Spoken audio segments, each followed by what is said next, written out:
Hi, this is Cycle 2, Week 18, Great Artists. We are learning about Berthe Morisot. That is my best French accent for you. This is the only female that we're going to do this cycle. And the three facts about her, she was a painter in Paris, and she did Impressionism style. She did a lot of different stuff. So again, we can talk about Impressionism, those quick brush strokes, what that looks like. There's some other things in there.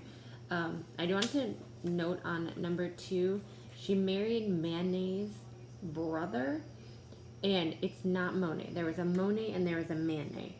It's not a typo. So just know that. I didn't mess up.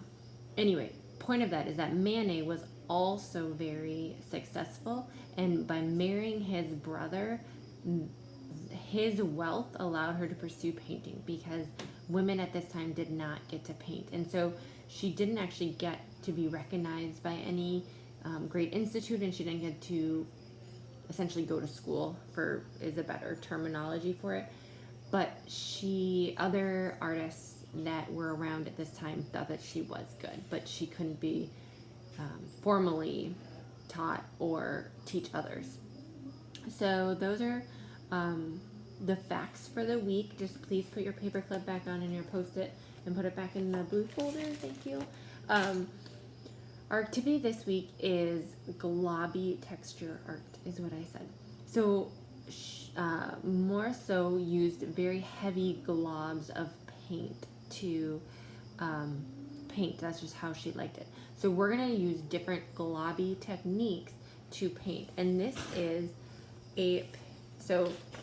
this is called, what is it? Women in Her Garden. And so she painted this, but someone hand drew it over. So you get the idea of the picture. So each kid's going to get this, put a name label on the back. And what we are going to do is you're actually going to have 5 of these, but I just made 3 for the example. So, and I tell you what to mix with what. It doesn't matter what color. It doesn't matter if they're actually even all the same color. It'd be better if they're different colors, but it would doesn't really matter. So just use up whatever paint you have left at this point. If you have all the colors, great. Just choose whatever. But if you only have a few, use those up because we'll just get new stuff next year at this point. So the first one I do have to put glue with glitter and then maybe like a color. But I would actually just do the glue and the glitter, because when you do the glitter, this is what shows up, and I think that's going to be more fun than if you add paint to it, and that's going to cover it up. So just glue and glitter. One of them I have is flour. So I wanted to mix a few of them up just to give you a consistency idea. So this is flour. So it's going to, I'll show you on this. This is my flour one right here. Let's see where. Okay. So, right, like, I mean, it kind of paints, but it's globby. It's thicker than just normal paint, and that's what we want. So that's the flour. And then the salt, interestingly enough, it actually, let's see. So, can you see it? No. So the salt drew the water out of the paint. So it became very watery, but it still got that globby idea. And this is where this one is. So see, that's a lot thinner, but when you have it in person, you can see that the salt specks are still in there. So that's your idea. There's not necessarily a certain consistency that you're going for, but if you have a question that morning, just let me know and ask me. And then the glue and the glitter obviously just came out like that. So there's a few different ones. There's oats and sand that I did not do as well.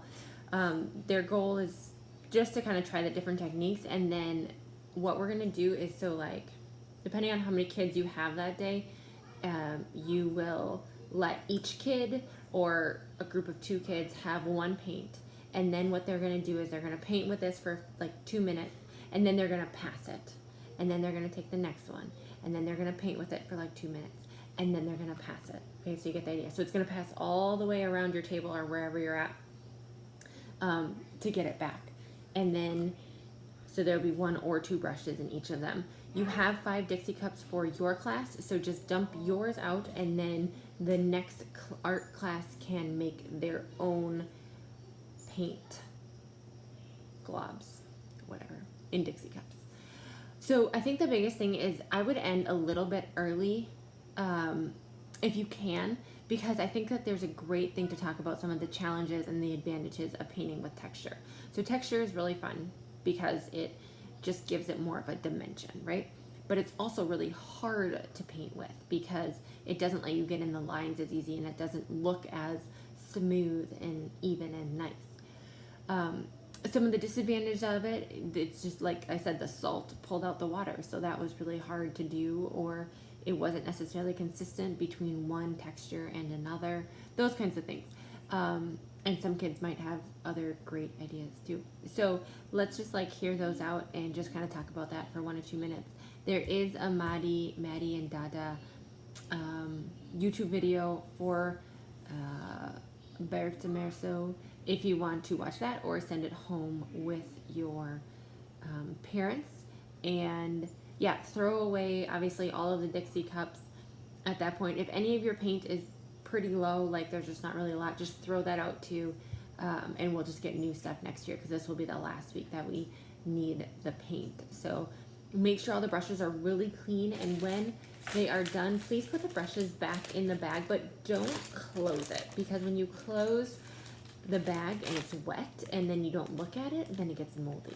And these are all pretty nice brushes, so we would like to keep them in good condition. So clean them, but just put them back and keep the bag open.